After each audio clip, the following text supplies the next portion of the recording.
Assalamualaikum warahmatullahi wabarakatuh. Ya, masih bersama di perkuliahan statistika dan masih membahas tentang penyajian data dan distribusi frekuensi.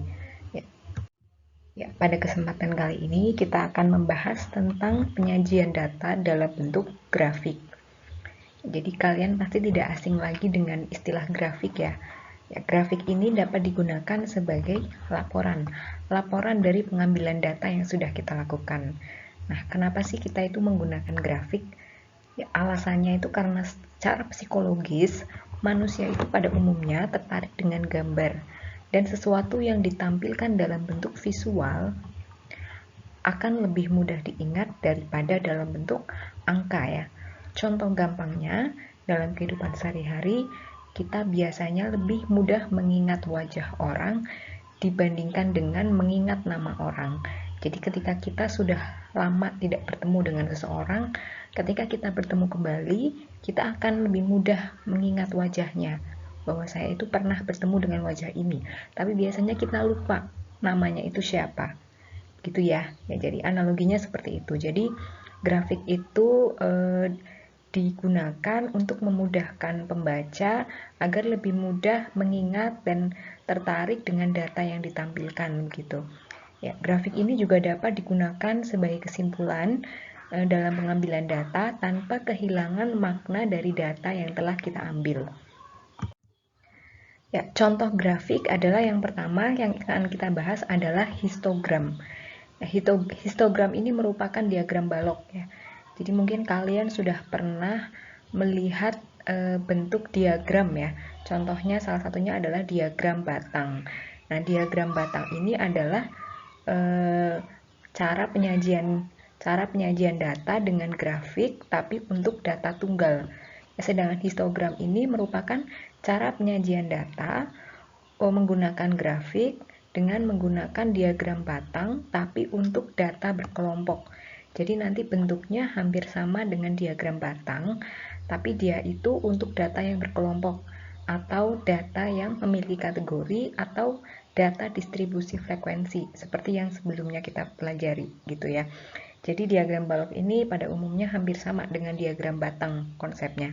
Cuma kalau diagram batang biasa untuk data tunggal, tapi kalau histogram ini untuk data berkelompok. Kemudian histogram ini ya kalau menggunakan diagram biasanya kan ada yang sumbu ke atas, ada yang sumbu mendatar ya. Sumbu ke atas atau vertikal kita sebut dengan sumbu Y, sedangkan sumbu mendatarnya kita sebut dengan sumbu horizontal atau X. Nah, ini histogram itu menghubungkan antara tepi kelas interval pada sumbu X ya. Jadi di sumbu X-nya ini dia itu nanti akan menggambarkan tepi kelasnya ya. Tepi kelasnya itu ada di sumbu X, sedangkan frekuensinya atau yang ke atas itu ada di sumbu Y ya. Frekuensi setiap kelas ada di sumbu Y ya. Jadi histogram ini kan untuk data berkelompok. Nah, setiap kelompok itu kan ada kelas-kelasnya ya, ada interval-intervalnya. Nah, nanti frekuensinya digambarkan di sumbu Y. Kemudian ini contoh dari grafik histogram ya. Mirip sekali dengan diagram batang. Bedanya itu kalau diagram batang biasanya diagramnya pisah-pisah ya, jadi tidak bergandengan. Tapi kalau histogram atau diagram balok itu dia bergandengan seperti ini ya. Tapi tetap saja ada juga yang walaupun sudah dijelaskan berkali-kali ya, kalau gambarnya itu kalau histogram itu bergandengan seperti ini ya, rapat. Ada juga yang menggambarnya masih salah gitu ya, diagram seperti diagram batang biasa. Padahal kalau histogram dia itu begini, rapat gitu ya. Beda dengan data tunggal ya. Kalau ini kan datanya berkelompok. Ya, untuk membuat histogram sangat mudah. Kita masih mengacu pada tabel yang sebelumnya sudah kita buat ya, tabel distribusi frekuensi yang sebelumnya kita buat. Pertama kita buat dulu sumbu X dan sumbu Y-nya. Sumbu Y-nya menggambarkan nilai dari frekuensinya ya. Sebaran frekuensinya dibuat menurut kebutuhan ya. Kalau di sini frekuensinya itu 143111, maka di sini juga harus memuat nilai 143111. Skalanya dibuat dengan proporsional. Jangan sampai di sini misalkan 0, di sini 3, di sini misalkan Dari 0 ke 3 itu kan selisihnya 3 ya. Berarti di sini juga harus 6 gitu. 9, 12 dan seterusnya.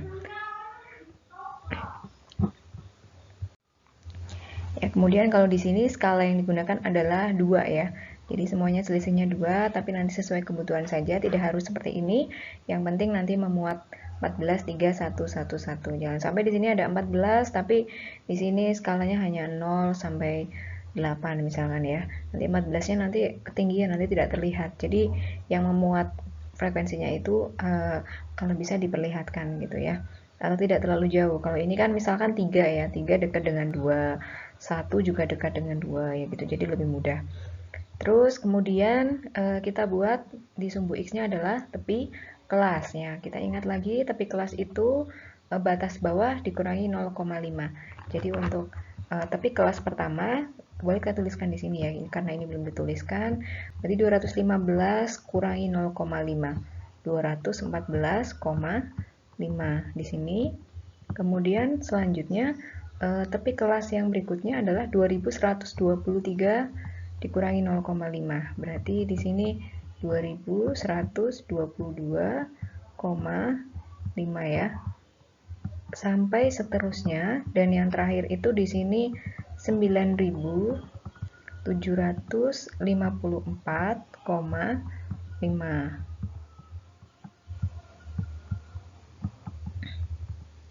Ya, ini 9754,5 ya. Ya, ini dilanjutkan sendiri. Kemudian kita tinggal isikan jumlah frekuensinya.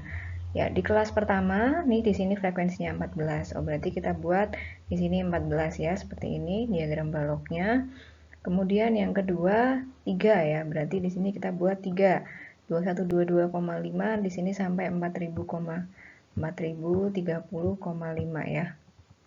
4030,5. Nah, gini. 3 seperti ini ya. Dia rapat, tidak terpisah-pisah. Kalau terpisah-pisah berarti dia diagram batang untuk data tunggal. Bedanya seperti itu. Ya, cukup jelas ya ini ya. Jadi sangat mudah, tinggal dimasukkan saja di sumbu X dan sumbu Y-nya nilai tepi kelas dan nilai frekuensinya. Kemudian kita masuk ke grafik berikutnya. Setelah grafik histogram, kita masuk ke grafik poligon. Jadi kalau histogram itu merupakan diagram batang untuk data berkelompok, kalau poligon itu adalah diagram garis untuk data yang berkelompok. Gitu. Jadi pasti sudah pernah melihat diagram garis sebelumnya ya. Nah, kalau yang datanya berkelompok itu yang kita sebut dengan poligon.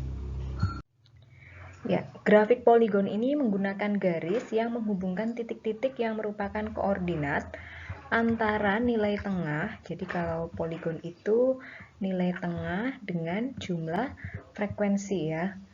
Ya, jadi kalau histogram tepi kelas dengan frekuensi, kalau poligon nilai tengah dengan jumlah frekuensi. Ya. Gitu ya. Jadi poligon itu diagram garis, kalau histogram itu diagram batang. Oke, untuk contohnya, ya contohnya seperti ini, kita masih mengacu pada tabel yang sebelumnya. Tabelnya masih sama ya, tabelnya masih sama. Tinggal di sumbu X itu kita tuliskan di sini itu nilai tengahnya. Ya, ini 1, 2, 3, 4, 5 bukan nilai tengah, tapi ini maksudnya menunjukkan kelasnya. Jadi nilai tengah kelas 1, nilai tengah kelas 2, nilai tengah kelas 3, 4, dan 5. Ya, nilai tengah kelas 1 berarti tinggal 215 ditambah 2122,5 ya. Di sini dituliskan berapa nilai tengahnya. Kemudian ini juga nilai tengah ya. Nilai tengah, ini nilai tengah kelas 3 berapa, nilai tengah kelas 4 berapa, dan sampai nilai tengah kelas 5 berapa. Ya, kemudian biasanya poligon itu digambarkan langsung dengan histogramnya gitu. Jadi tadi kan sudah dibuat histogramnya ya. Nah, itu biar lebih efektif bisa langsung digambar poligonnya gitu.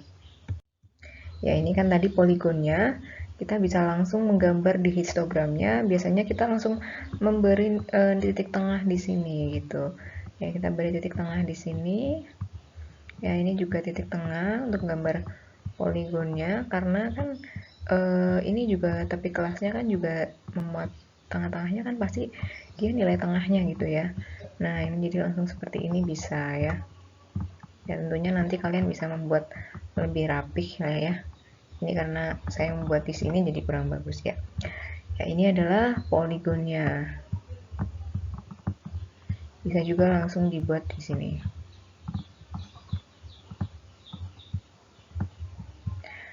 Ya, jadi di histogramnya itu kalau membuat poligon langsung bisa seperti ini ya, lebih cepat dan lebih jelas malah. Ya, tidak usah mencari nilai tengahnya berapa karena dia pasti di sini. Gitu ya untuk histogram dan poligon. Kemudian berikutnya ogive ya. Kurva ogive ya, kurva ogive dia juga menggunakan diagram garis, cuman ogive ini digunakan untuk menggambarkan tabel distribusi frekuensi kumulatif ya.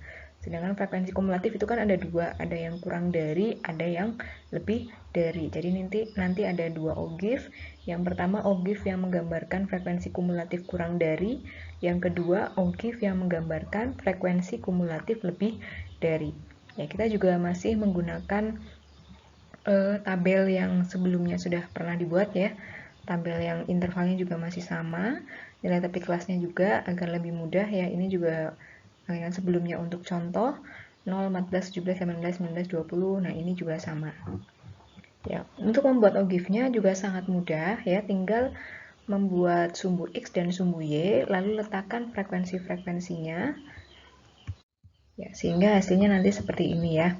Ya, ini jadi bentuknya itu seperti poligon ya. Ini menunjukkan nilai tengah ya. Ini nilai tengah ya. Nilai tengah.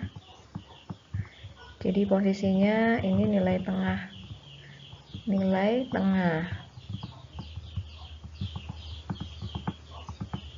Ini juga nilai tengah kelas 1, nilai tengah kelas 2, nilai tengah kelas 3, 4, dan 5. Ya, jadi makanya dia titiknya itu berada di tengah-tengah. Tengah-tengah seperti ini ya. Kalau ini tidak bisa dicampur dengan histogram dan poligon. Ya, ini tidak bisa dibuat bersamaan dengan histogram dan poligon, tapi ini harus dibuat sendiri. Ya, biasanya boleh dipisah antara yang kurang dari sama lebih dari, ini digabung biar tahu bedanya itu ya, bedanya kurang dari sama lebih dari. Jadi yang kurang dari itu ternyata grafiknya itu naik. Grafiknya naik, kalau yang lebih dari dia turun ya, dari yang frekuensi tertinggi ke frekuensi terendah 0. Nanti ini kenapa seperti ini, nanti tinggal dimasukkan saja tadi ya frekuensinya. Untuk kelas yang pertama frekuensi kumulatifnya berapa. Kalau untuk yang kurang dari, frekuensi kumulatif yang pertama adalah 0 ya. Berarti yang kedua ini 14, yang ketiga 17, yang keempat 19, kemudian yang kelima 20 ya. Ini berdasarkan tabel yang sebelumnya. Kemudian yang lebih dari juga ya, tinggal dimasukkan saja, kemudian titik-titiknya kita hubungkan. Jangan lupa titik-titiknya berada di tengah ya, karena dia konsepnya juga sama dengan poligon, menghubungkan nilai tengah dan frekuensi. Skala juga harus diperhatikan, skala itu jaraknya harus proporsional ya.